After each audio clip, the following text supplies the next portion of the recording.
So thank you everybody for coming. I'm quite impressed this talk has gathered such a crowd on an afternoon after lunch of the last day. So I hope I won't be too boring with you. I understand you've just had lunch. Maybe I hope that you had coffee to keep yourselves awake.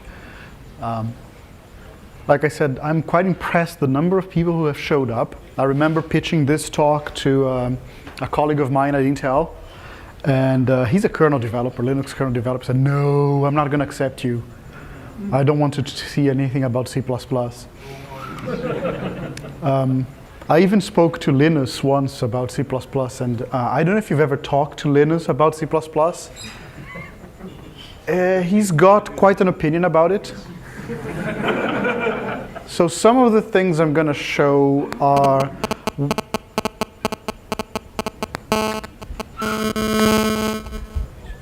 my phone. Just put it here. So nobody ever calls me. I never receive any text, and apparently this is the first time that happens.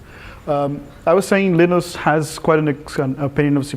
He considers many of the things I'm going to show as misfeatures. I consider them as features.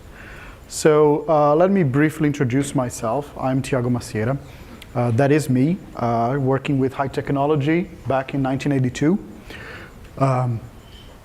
I've been involved with open source development for, well, over 15 years. I'm not going to say exactly how much.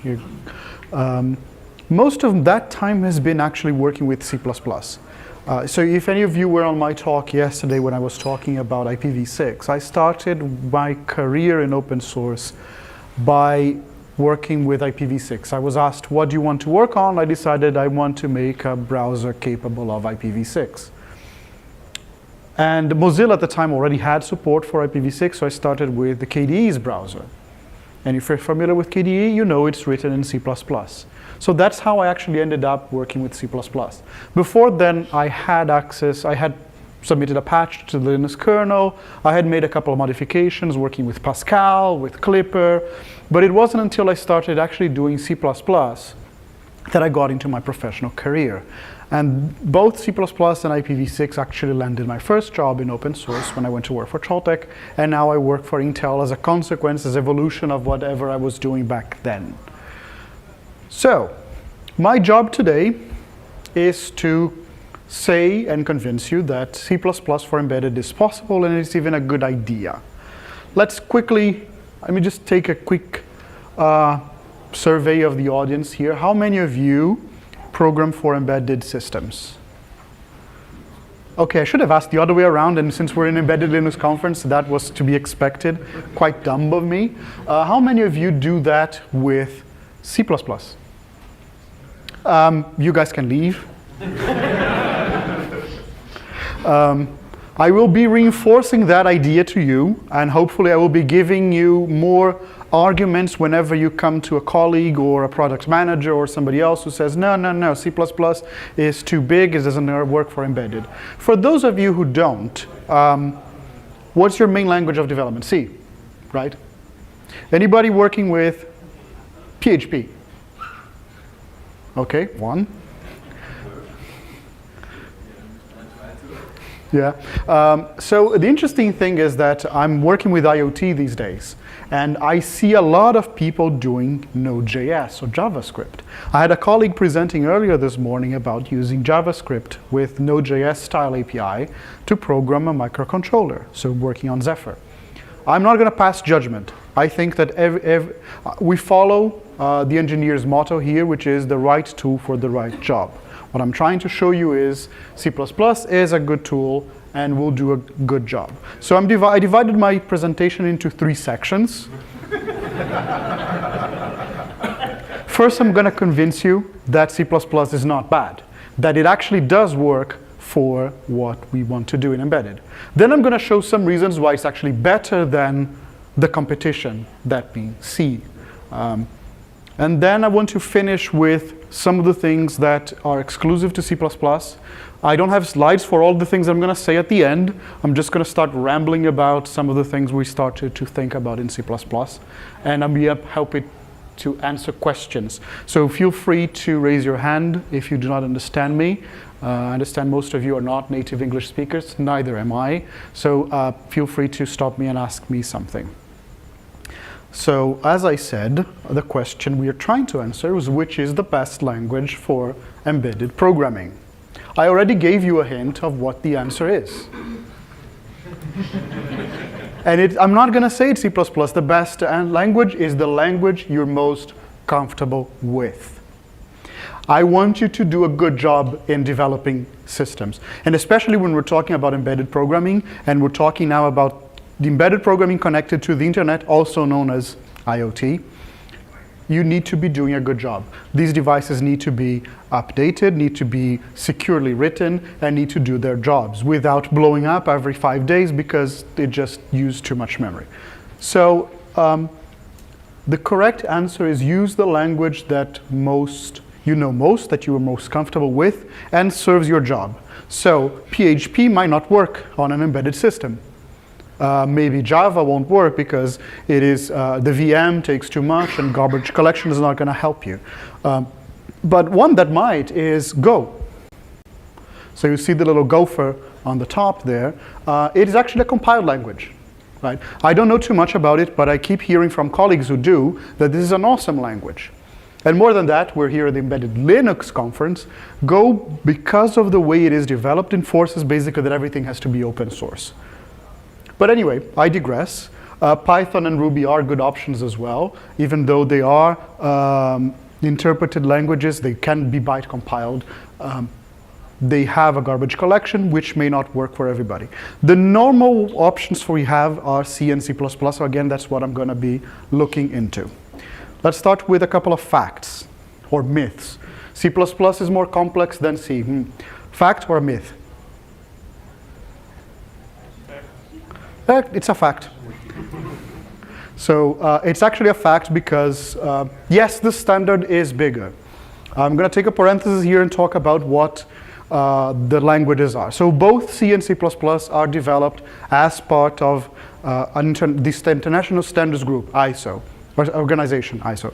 They are both standards in that organization, and if you want to read the specification, you usually go to your national body and you download, you buy, the specification comes in a book. They are quite big. This text is very dense. It's meant to describe an abstract virtual machine that would produce something. Point is, the C++ standard is longer and it is complex because it does more stuff. That doesn't mean the language is more difficult. Another one, C++ language generates more code and or requires more RAM. Myth. That is indeed a myth. The language is designed around you don't pay for what you don't use, right? And even some of the language features can be turned off with certain compiler switches. So we're going to talk about exceptions later. For the moment, if you just want to not pay for the cost of exceptions, you're just writing code that doesn't use exceptions, there's a switch that you can pass to your compiler, will turn them off, and you don't pay for the cost of it. Right? So, which options those are? So if you're not using exceptions, for example, GCC, you're going to use no exceptions. And this other option that I actually hadn't thought of until I was actually writing the code to figure out the difference in size, the asynchronous unwind tables. And that's interesting because that applies to C as well. I was trying to compare the size of a byte of a certain function you're going to see later in the presentation between using exceptions and using manual error detection and error handling in C. And it turns out that the C compiler, GCC, was producing the equivalent information for unwind. That is, how do you throw an exception through that function? Which would have meant that if you did, that C code would be unsafe because it did not properly handle the case of the exception going through the propagation. So if you want to use C++ without exceptions, those two options. If you, in addition to not using exceptions, you're neither using type ID or dynamic casting, there's an extra option you can use called FNO-RTTI, which stands for runtime type information. That turns off the runtime type information.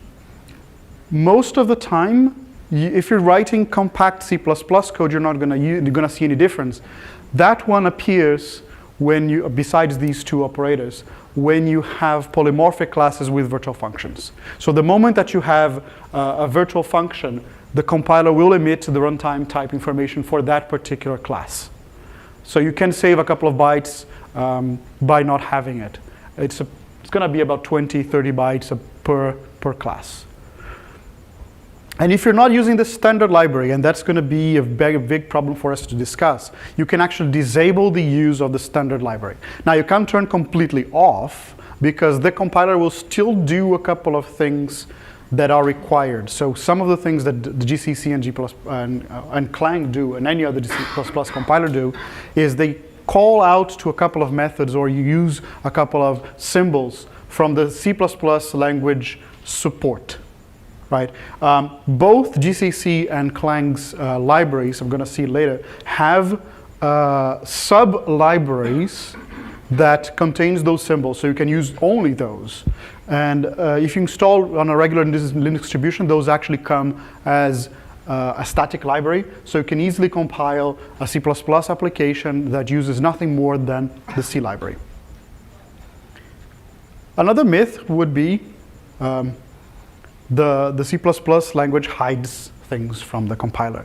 And I realized that I did not hide everything in my slides. So you know this is supposed to be, what the hell is the rest of it? That was not supposed to happen. So this is what happens when you don't. So I reviewed all my slides, but I never ran them through in presentation mode. So the animations, I never looked into them. So it's a myth. You can hide stuff, yes, but no more than you can do with macros in C. In fact, I would say that the extensiveness of macros, because you can't do many things in C, because there are certain things you cannot do in C that you can in C++, the use of macros in C++ is smaller. In turn, that means the converse means that you're using macros a lot more in C, and that has sometimes a very unexpected effect. So my rule of thumb, whenever you, and this is for you, if you're compiling code and you see an error from the compiler that makes absolutely no sense because it has nothing to do with the code that you're looking at, look at the preprocessor output. It's very often that somebody defined a macro to one of the words that you use in that line, and then the compiler thinks that when you wrote interface, and this happens often, I have a lot of code in dbus that uses the word interface, that word should not appear there. It's not a valid variable name. Of course not, because Windows.h defines it to be struct. So you cannot define something like that. So be careful. We had cases of, let me give you another example. You're writing an application that defines int, sun, and moon. Can anybody tell me which operating system that will not compile on? I'm going to give you a hint. One of the companies is named after that. So now they no longer exist independently, but on Solaris, made by Sun Microsystems, Sun is defined to 1.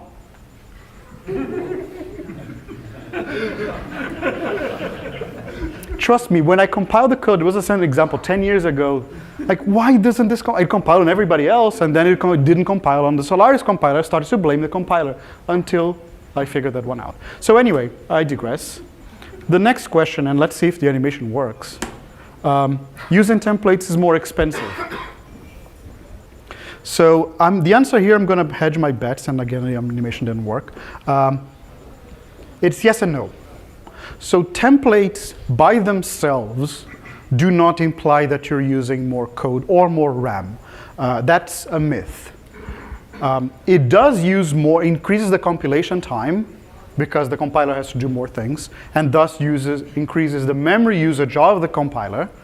But by itself, they do not cause more code or more RAM to be used. However, because of the way people currently use templates and the fact that we're trying to produce more optimal code by eliminating function calls, eliminating out of line, all of this ends up as inline code, it does end up increasing the code size. It's not a requirement for templates for that to happen, but it does happen the way that templates are usually used. So both yes and no. And the last one, in the animations again, I'm just going to skip the animation. So C++ compilers are not as good as C compilers. That's a myth. So if you're using any of the major C compilers today, their C++ compilers are equivalently good. So both Clang, GCC, Microsoft's Visual Studio Compiler, the one from Intel, the company I work on, they are just as good in C and C++. In Microsoft's case, the C++ part is even better because they do follow the C++ standard. They do not follow the C standard. So, for example, they only brought C99 support to their compiler when C++ started requiring it. However, they're not as widely supported on embedded platforms. That's why I'm here. So, for example, I was talking to Anas Nashif, from the lead architect in Zephyr, and said, yeah, we don't support C++. Nobody has wanted it to do it. But if you want to give it a try, take a look, and I'll probably be doing that. Just as I mentioned, compilers and standard, and this will give you a picture of what I said before about the libraries. So, on a regular Linux system, you're going to see either of these two compilers, GCC or Clang. They're more or less equivalently good in code generation. In micro benchmarking, I can tell you GCC still generates better code than Clang. Whether that's going to remain for long or not, we don't know. GCC also does have a couple more aggressive optimizations. So we had a problem in Qt recently related to the dead store elimination. I will not get into the details of it. It's just a new switch they added into GCC 6, and we could not see what was wrong in our code. It took some while to identify that, yes, we were violating some of the requirements of the C++ language, and therefore the compiler was right to eliminate some of the code that we did. So both Clang and GCC are equivalently good. GCC comes with its own standard C++ library, and they're not very imaginative with the name. It's called lib standard C++. Clang, because lib standard C++ was taken, just called lib C++. It's an LLVM library. The main difference you're going to see in these two is the license. So the GCC one, like GCC itself, is licensed GPL version 3 with the runtime exception, whereas the LLVM code is more often licensed BSD. So on many of embedded systems, because of the provisions of the GPL, for example, you might prefer to use a BSD. I'm not a lawyer, so this is not a legal recommendation. It's something that you and your legal team need to come look into. Clang has been designed to work with both libraries. So it actually does work with both just fine. And I've seen many Linux distributions that default Clang to use libc++. And my answer is don't do that. Don't try to make that choice on behalf of the user. If the user wants to, there's a switch that you can pass to the Clang command line that will switch it from one to the other. But you should default to using what everybody else is using on your system, which is libc standard C++. In theory, GCC should work with libc++. I have actually never tested it. It's something that I should be looking into soon because of what I said about Zephyr. Inside those two libraries, like I said, there are sub-libraries that support the language itself and do not provide the rest of the standard library definition. And those would be lib support C++ and libc++ ABI. If you take, for example, on Mac OS, what Apple has done is that most of the applications today are linked to libc++. And what they've done is that they've replaced libsub C++.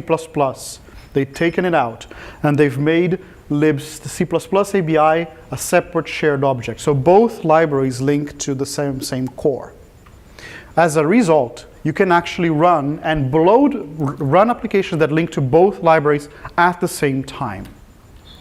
They're compatible among themselves. Now, you can't actually pass structures that you find in one to the other. So for example, standard string, you're not going to be able to pass across the two libraries. But exceptions are going to work.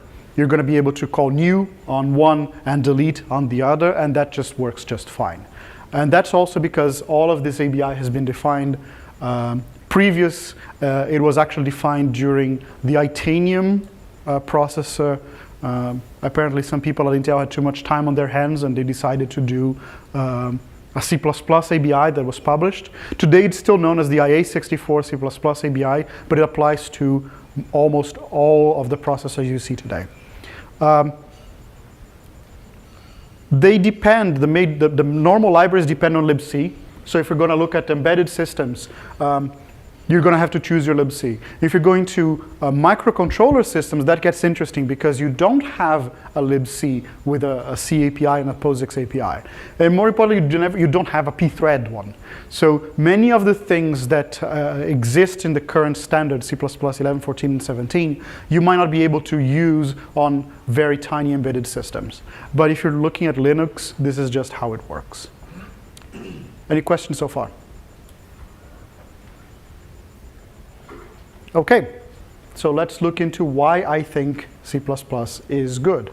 Let's start with something that bit me when I was working on, so I'm the maintainer of a C library called TinySeaBoard.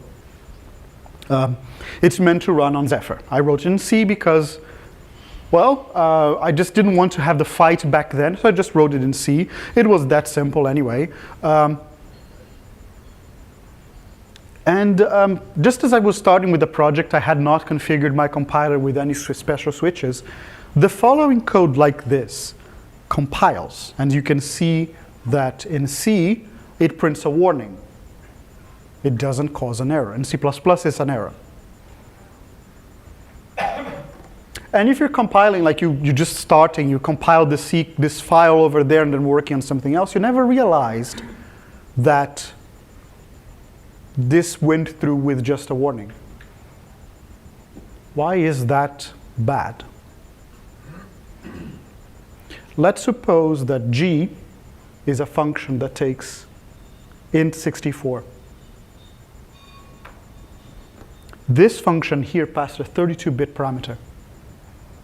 So G did not take a -1.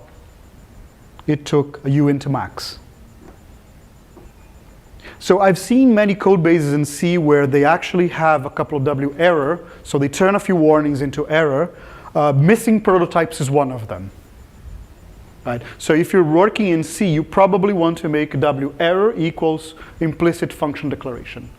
Never allow your C code to compile like this. In C++, it's not required because it's not required to make this an error because it is already an error. The language requires that it be defined before. There's another reason for that. It's because C++ supports overloads, so it needs to know which of these functions to call. The ability to call without a prototype is legacy in C. It actually is inherited from B, the language that came before C. So if you didn't know your history, yes, before C came B. In B, you did not declare parameters. So that's why in C you just have the parentheses, you never have anything inside. Everything was simply word sized. So that would have worked here. They didn't have the problem 64-bit. But that said, we say, yeah, that's just legacy from B. This one I find inexcusable. So in C, casting across different pointer types only triggers a warning.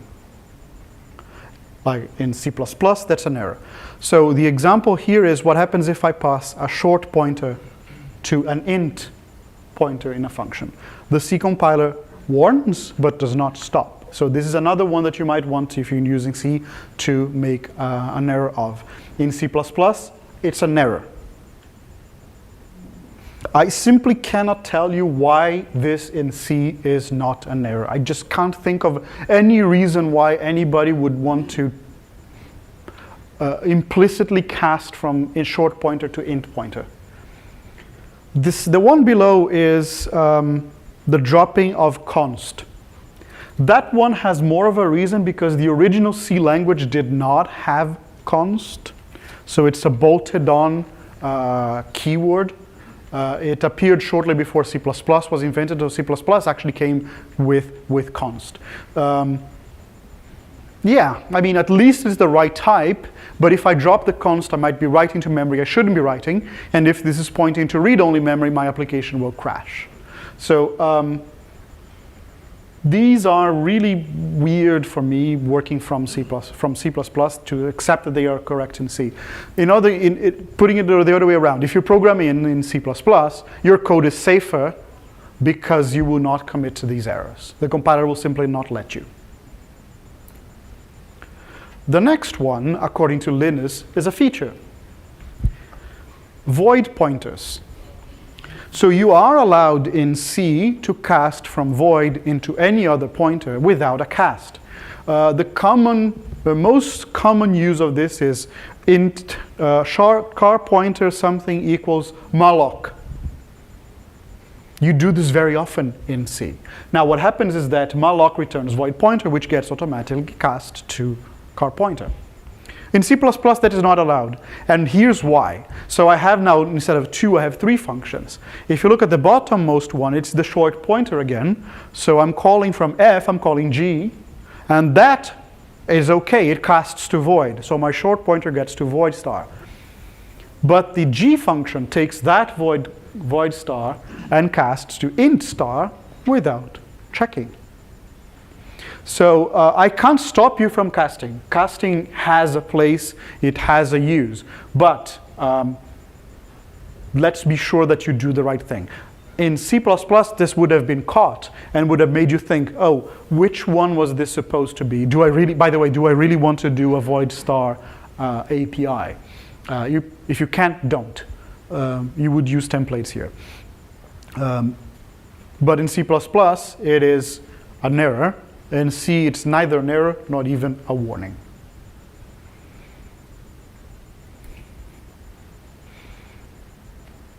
So, since we talked about casting, I'm just going to plug in the stricter type safety introduces the cast operators. Here for no other reason that they're easier to grep for. So if you need to figure out if you're doing anything wrong, if you need to do an audit of your code to make sure that you're casting right things to the right things, right? You do a grep for static cast, all of these. It's much easier to find these words which cannot be used in variable names, they cannot be repurposed, than to write a regular expression that does casting of types in C. I would actually say it's impossible to write one. The other advantage of having them is that you can't accidentally do more than what you intended. So if you're using const cast, the only thing you can do is drop the CV qualifiers. CV qualifiers, const and volatile. Yes. But if you're doing a static cast, you're not allowed to drop the const. So you can do a couple of things with static cast, but not cross barriers that are unrelated types, and you cannot drop the const cast. So yes, and sometimes you see longer code in C that does a const cast to something intermediate and then does static cast to the destination. Yes, it's long-winded, but I'm explicitly saying what I'm trying to do. I cannot by mistake lose the const. I had code base in Qt that was using old style casts, and we're C++, we call C casts old style casts. That's actually the GCC warning for it is W old cast. If you do that, you try to compile. I was trying to remove them. It turns out that the code base, because it had been refactored so many times along the way, it simply could not be done. It simply could not get const safety everywhere and get rid of those annoying C casts.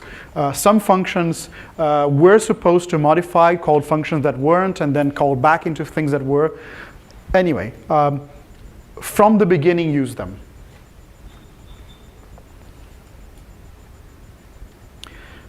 The next topic is just organize your code into classes. So I searched for, this is glib code. You can see it's actually from GIO, it's a GDBus function. I was just searching for an example of something short that called a couple of functions inside. As you can see, this code, I hope that everybody in the back can see it. By the way, the presentation will be available online later, so you can look into the code. What it does is that it does string new, which allocates something. I have no idea why it needs a null. That's my opinion on API design. Why does it need a null there? Then calls string append C. Well, it is a string. Why do I need to repeat myself that it is a string? So the equivalent code that I just wrote for this with the Qt classes, with qbyte array, it just calls append. Now, if you're paying attention, there are two things different in the C++ code from the C. One is more or less evident. Something is missing on the C++ code. The free. We're going to get that into later. The other one is not as evident. And this is something that people actually do complain in C++, because they're saying you're hiding stuff. Can anybody see what is different between the two, what I could be hiding? So the answer is, look at the third append, right? It is equivalent to an append C. I actually looked into what this was supposed to be in glib. It's appending a simple character, right? So it is the same append function. And the reason for that is that we're using overloads in C++.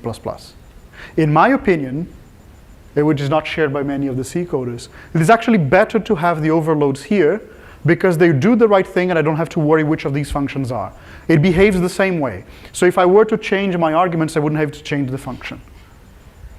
In fact, if this were a QString instead of qbyte array, the code probably would compile anyway and just do the right thing with a QString instead of qbyte array, even though it doesn't operate on characters but on qcar, which are Unicode.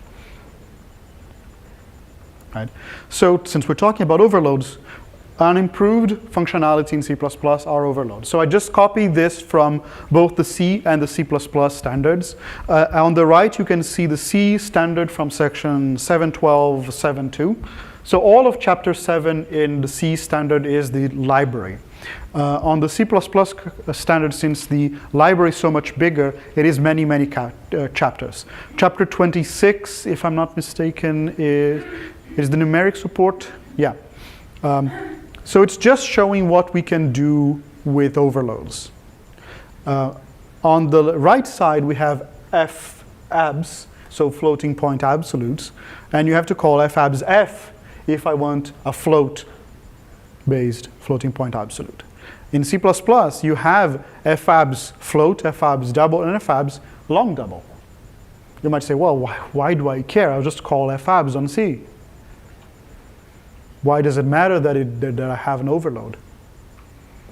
Have you ever done floating point emulated in CPU? Many of you have.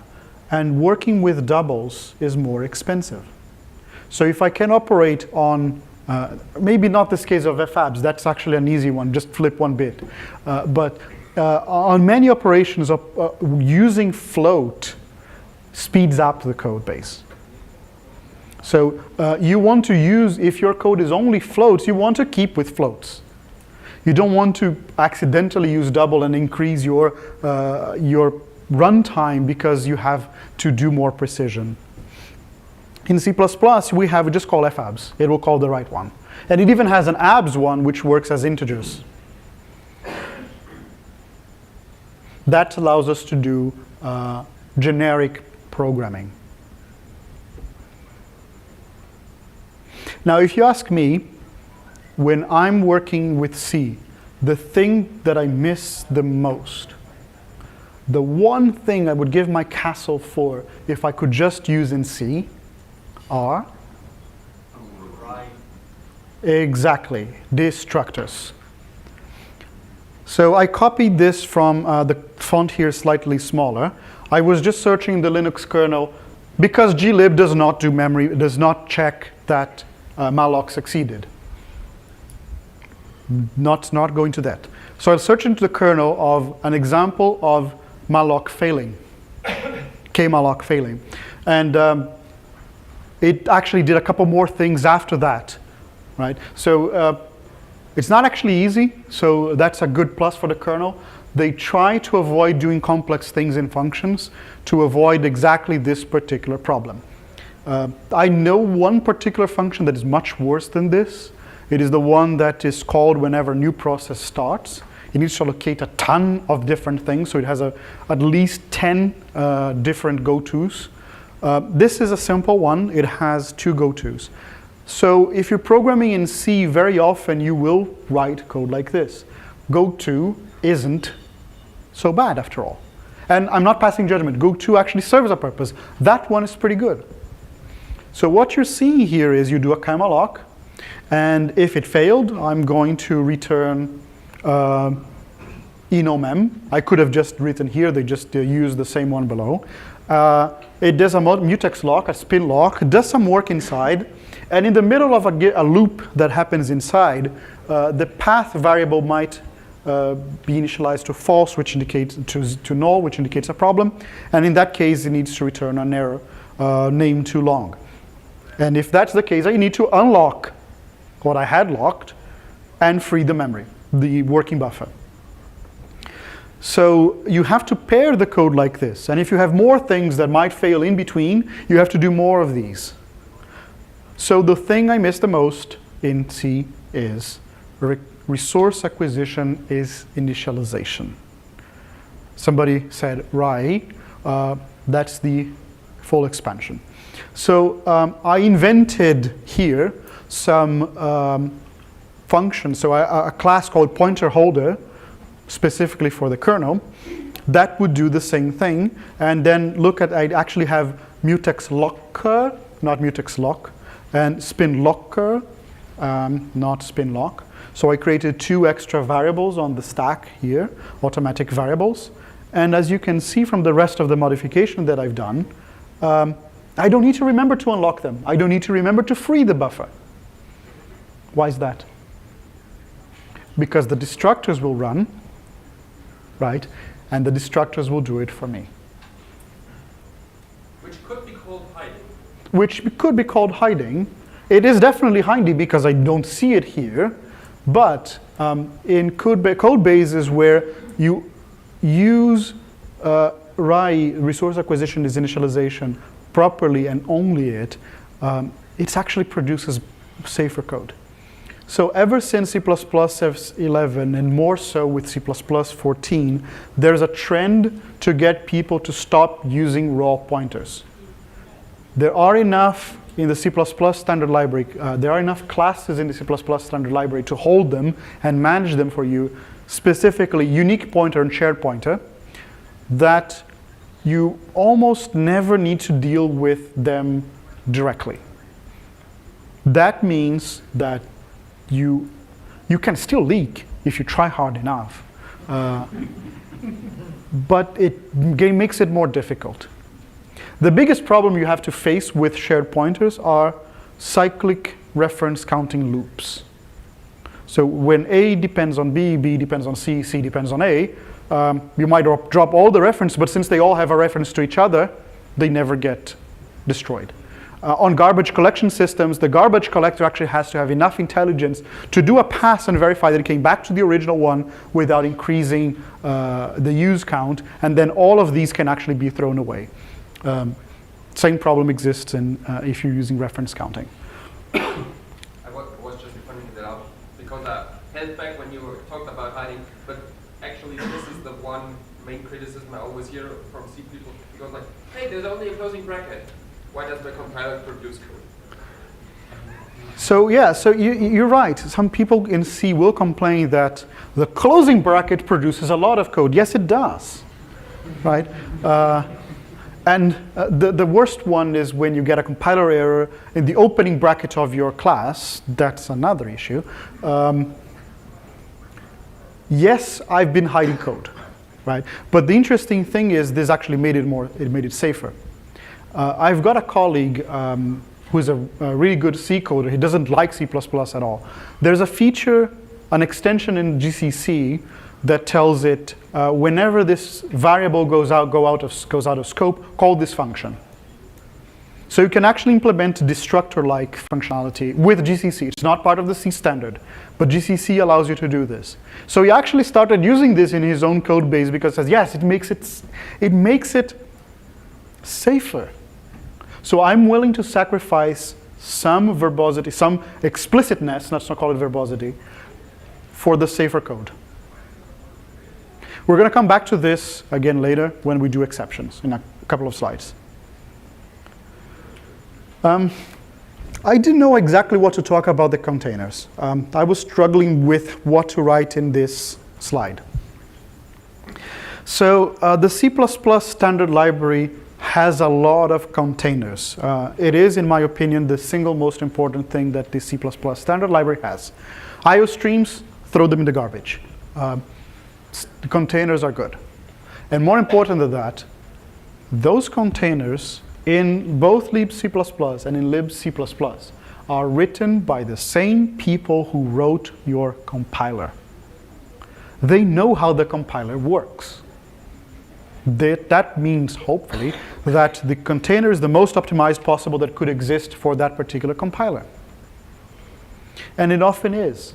It's very hard for you to write something that is as generic and as efficient as the C++ standard compiler, standard containers. Now, you can write specialized code that is more efficient, yes, definitely. But to make it generic to work with everything, it's a little difficult. The example I wanted to give, and we can draw it later after the session, is the normal uses of containers. So in a C code base, what kind of container is the most often used? A linked list. Linked lists. So I was grabbing the glib source code and I found they have garray, which is an array, and I started to figure out where is this used? Almost nowhere. They don't use it in their own code base. glist, however, which is a linked list, they use it very often.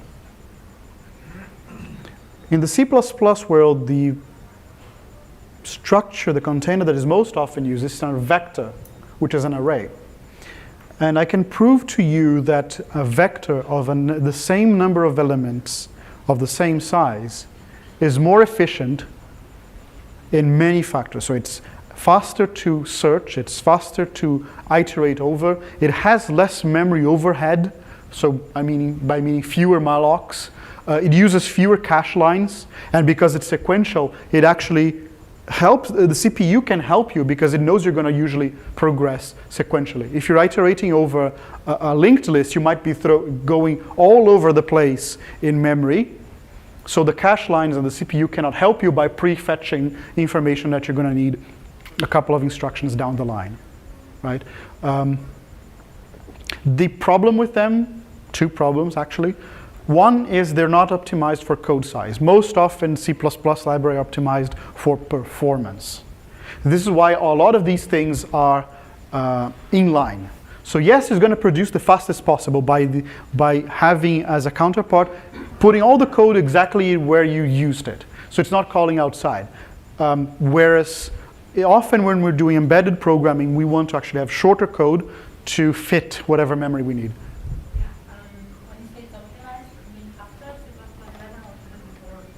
So the question is, if when I mean optimized, do I mean before or after C++ 11? Both, but more so now with C++ 11, move semantics and more. So they are optimized, and the reason again is because all of this ends up in line. The code is all generic and it ends up in line. Compilers today, both GCC and Clang, are not as smart enough to do code analysis after code generation, and they identify that these blocks of code are actually identical. They do it before, usually before they expand to assembly, and they don't realize that it's actually the same after expanding to assembly. So there's room for improving this more, especially if we want to do optimization for size. Just remember one thing, parenthesis, GCC optimizes for size a lot better than Clang does. So if you're doing compilation with OS, you want GCC, not Clang, today. I said there are two problems. The other problem that I personally have with the standard containers is that the error reporting they have, the only error report they have is exceptions. So there have been discussions on the C++ committee and standard mailing lists. Should we have non-exceptional code? Should we support this? The people there came to a compromise. The answer is like this. We believe, we meaning the C++ standard committee, that exceptions are the answer. We should be using exceptions, and therefore we're going to design our containers and our API around exceptions. That said, we're going to make it easy for people who don't want to use exceptions to still use some functionality. So as an example, the upcoming file system API in the C++ standard is expected to have, as return values, standard expected. So it's a container that has a parameter, a template parameter is your return type, but it might be actually disengaged, containing no value, but instead containing an error code. That allows you to query it, are you an error condition, and handle it normally, or if you don't and just try to access the value, it throws the exception at that point. So it is the compromise we've found. So the people who push and say exceptions are good, their argument is, yes, it looks like it increases code size. It looks like it increases code size. But that's because we're actually handling all possible errors and not missing anything. So I did a test. Let's go back to that C group function inside the kernel code. So I just rewrote it now to use, I have the actual complete code for this, so the ... in the middle is, I have it. I spent some time just doing dummy of everything that it called and all these functions around. I just wanted to know the impact of switching from C with the explicit error checking and gotos to using exceptions. So there are basically 2 points in this function where an exception can be thrown. The first of them is this kmalloc. Right? So I didn't change, I made it so kmalloc is not marked no except, so it might throw. I wrote the actual pointer holder class, and the function in between that actually, you can't see here because you wouldn't be able to read it. The function that would have returned the null path, I made it a throw. Or since it's all non-inline, basically did not mark it as no except. Everything else, all the other functions, especially the ones in the kernel that return void, I simply mark them as no except, which means that the source, the compiler is looking at it and say, I have 2 points possible where it's possibly going to throw. One of them is before anything happens. It's actually the beginning of the function. That's this kmalloc here. So it might just throw and doesn't have to do anything. Or in between in that ... there, in which case it needs to destroy 3 objects. The 2 lockers and the pointer holder. Note that I don't have to return enome, because that's actually an exception thrown. I actually also removed the code that did return ename too long, because that's supposedly now an exception. So if the function inside said, well, I can't fit the name that you wanted me to in the buffer that you passed me, I'm going to throw ename too long. Right? So the only return point in this function, the normal return, is this return 0 at the end. It actually means this function did not need to return int. It could just have been void, because it always succeeds or throws. Right? I actually just realized this when talking to you. I could have made this void. I compiled it, and as an exercise, I used the ABI for the Zephyr operating system, which I believe is also what the kernel uses inside itself. It uses basically passing by registers. As a result, the code size grew 16 bytes. And it added the exception table that wasn't needed before. And this is where I found that the no asynchronous unwind tables was important in C as well. Because when I had just compiled it in C and had not noticed it, it did emit an unwind exception table for C. So the difference between the C unwind table that was there and the C++ unwind table with exceptions was 16 bytes only. So 0, 10x, right? 0x, 1, 0. The other thing that changed, and this is actually where the 16 bytes come from, is that the error handling was removed from the main code path. Really. So I'm going to leave you with that. I had, like I said, a couple of more C++ is awesome. I'm just going to quickly go through them. Lambdas, I love lambdas. It's a good thing to use. They can be used in C as well, as this example shows. The range 4, I'm going to leave you with this and ask you to spot the error. There's an error in the C code. Trust me. Unfortunately, we're running out of time, so I will not give you. Sorry? Declaring the I in the column? No, that was my mistake, I guess. Okay. No, the error is something different.